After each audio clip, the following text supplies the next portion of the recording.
I'm Nicola. Today I'm going to show you how to do characters jumping.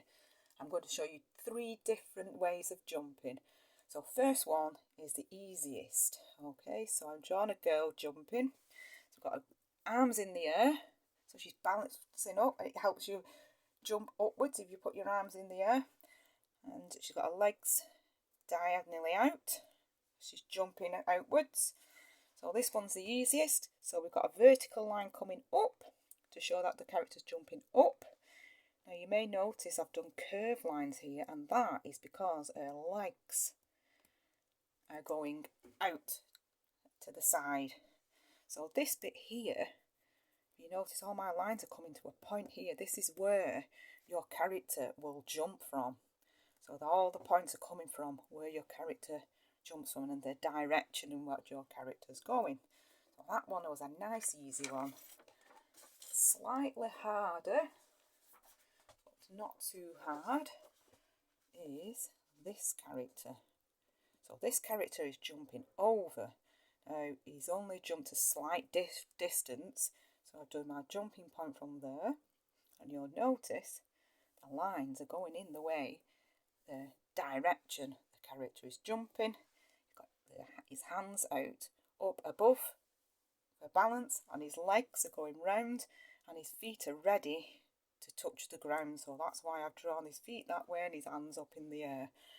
So that one was a little bit easier, a bit harder, sorry. And then the next one, which was really hard, and I struggled with this. So this character is leaping forwards and he's bending as well at the same time.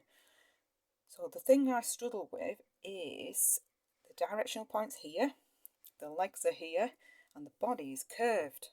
So the body has got a different directional line to the others, because that body is going round like that, so the body's bending backwards. So I had to draw my line curved to show that the body was bending backwards, and then these lines are coming back to your starting point. So I struggle with that, but now I've learned that you can have, sometimes they have different directionals in whichever way your character is jumping, so or moving.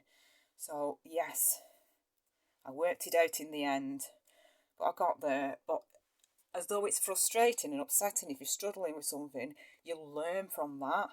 So it's not always a bad thing.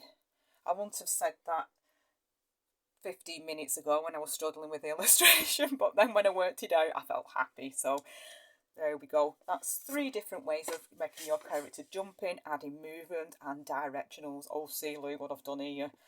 I used a Sharpie pen the other day, and I couldn't, because I couldn't find my other pen, and it's gone through on the table. So make sure your pen doesn't leak. I shall paint over that. Then she doesn't tell me off. So thank you very much for watching. Hope to see you next time. Bye bye.